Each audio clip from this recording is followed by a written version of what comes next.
Quoi de mieux qu'un bon vieil historique en bonne et due forme pour comprendre la situation de l'Allemagne depuis la fin de la Seconde Guerre mondiale. Gros plan donc sur une partition qui a duré 45 ans, pendant lesquels n'a cessé de croître le rêve de l'unification. L'Allemagne en 1945. À la fin de la Seconde Guerre mondiale, la moitié de l'Europe n'est plus que ruine et cendres. Les villes allemandes sont détruites.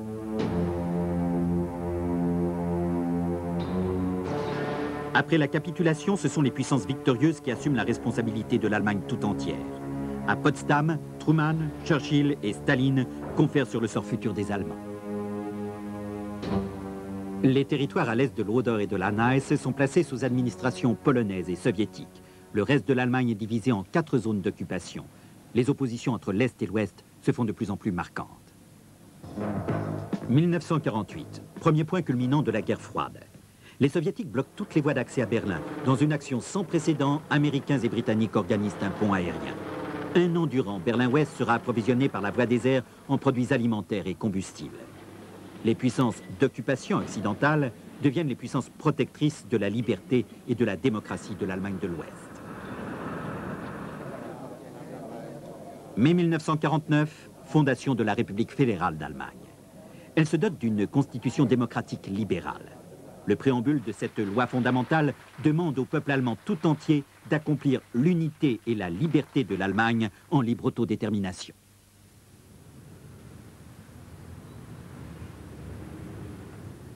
L'Union soviétique réagit rapidement. Dans sa zone d'occupation et sous l'égide d'un parti communiste unique, un second État allemand est proclamé, la RDA, une société sous tutelle, un régime sans liberté ni démocratie.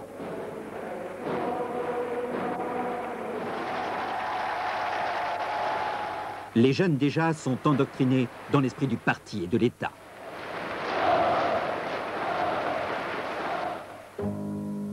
La RDA se ferme à l'ouest. La frontière qui coupe l'Allemagne en deux devient de moins en moins perméable. L'État totalitaire ne parvient pas à trouver l'approbation de ses citoyens. Le 17 juin 1953, la population se soulève dans le pays entier. Des chars russes écrasent cette révolte populaire. Mais l'espoir de liberté et d'unité reste vivant chez ces hommes. C'est à eux que s'adresse le chancelier fédéral Konrad Adenauer lors de la cérémonie funèbre pour les victimes du soulèvement du 17 juin. Nous ne cesserons pas inlassablement, et ce serment je le fais au nom du peuple allemand tout entier, jusqu'à ce qu'eux aussi aient recouvré la liberté, jusqu'à ce que l'Allemagne entière soit réunifiée dans la paix et la liberté. Dieu sera de leur côté et du nôtre.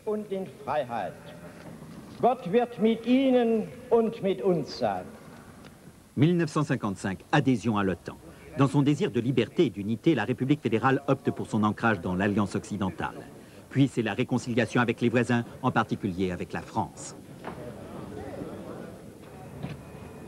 Grâce au plan américain d'entraide, le plan Marshall, et grâce à un travail opiniâtre, le redressement économique progresse à pas de géant. On parle du miracle économique allemand.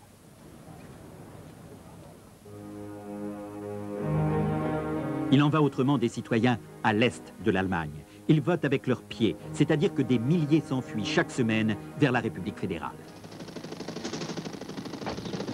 13 août 1961, la construction du mur de Berlin.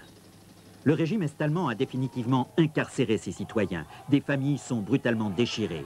Celui qui tente de fuir met sa vie en péril. Plus de 80 hommes et femmes trouvent ainsi la mort. Berlin divisé devient le symbole de la guerre froide.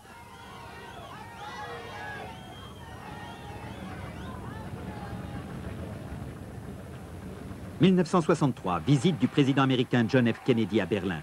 Il souligne l'appui de son peuple au Berlin libre. En tant qu'homme libre, c'est un honneur de dire « Je suis un Berlinois ». En cette même année, d'âpres pourparlers entraînent un peu de perméabilité dans ce mur. Des familles de l'Est et de l'Ouest peuvent de nouveau se retrouver, même si ce n'est que pour un week-end. Moscou 1970. Sous le signe d'une détente mondiale, on opte pour des voies nouvelles de l'entente, également entre la République fédérale et l'Europe de l'Est. Par le traité de Moscou, les deux côtés se prononcent pour le non-recours à la force et pour la détente. Le gouvernement fédéral souligne ainsi sa volonté de défendre la restauration pacifique de l'unité allemande. Alors que des réformes démocratiques s'entament en Europe de l'Est, la frontière reste hermétique en Allemagne. Pourtant, en Allemagne de l'Est aussi, on commence à demander des modifications. Un État qui s'emmure est un État maladif. C'est sous des applaudissements de commande que la RDA célèbre le 40e anniversaire de sa création en octobre 1989. À tous nos amis du monde entier, nous assurons que le socialisme sur le sol allemand repose sur des bases inébranlables. Le chef du parti, Erich Honecker, se trompait. Invité à Berlin-Est, Mikhail Gorbatchev prend nettement ses distances avec les dirigeants est-allemands. Je crois que le danger ne menace que ceux qui ne réagissent pas à la vie. Des dizaines de milliers de citoyens est-allemands veulent quitter la RDA. Des mois durant, les ambassades de la République fédérale à Prague et Budapest leur servent de refuge. La pression s'accroît sur la direction de la RDA.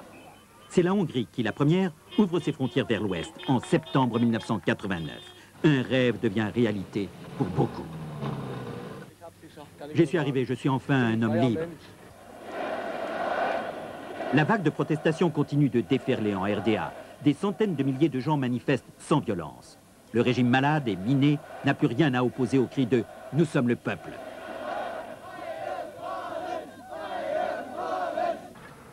9 novembre 1989, le mur tombe.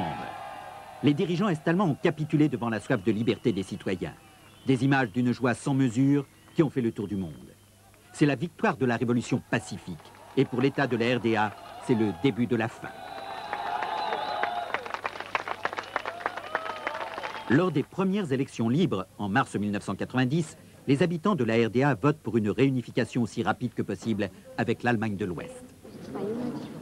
L'introduction de la monnaie ouest-allemande, le Deutschmark, en juillet, crée déjà l'union économique.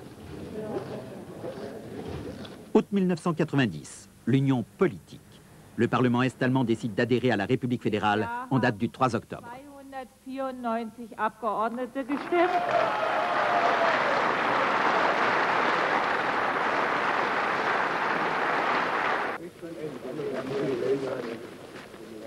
En politique étrangère, l'étape décisive a lieu dans le Caucase, dans la patrie de Mikhail Gorbatchev. Lors de la visite du chancelier Kohl, l'Union soviétique approuve elle aussi l'appartenance de l'Allemagne réunifiée à l'OTAN, ainsi que son entière souveraineté.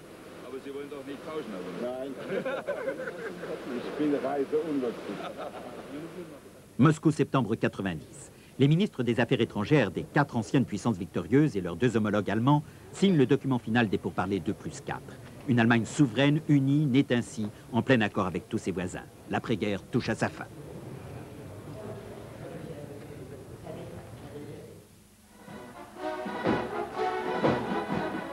C'est ensemble qu'en ce 2 octobre, on se prépare à fêter l'unité allemande autour de la porte de Brandebourg. Sous la baguette du maire régnant de Berlin, soldats américains et soviétiques font de la musique.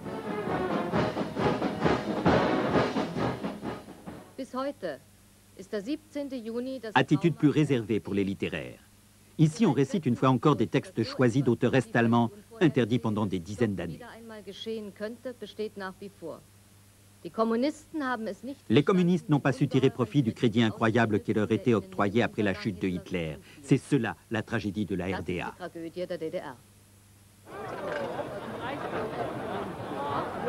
Quelques minutes avant minuit, nous rencontrons un Berlinois âgé de 80 ans.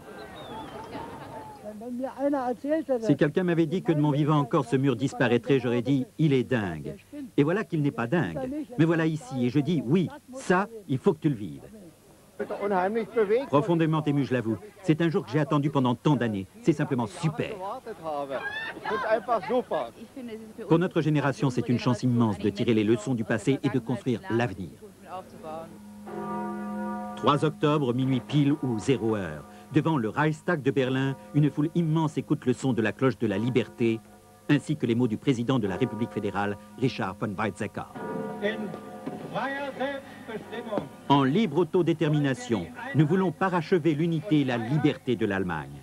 Nous voulons, dans une Europe unie, servir la paix du monde. In einem vereinten Europa den Frieden der Welt dienen.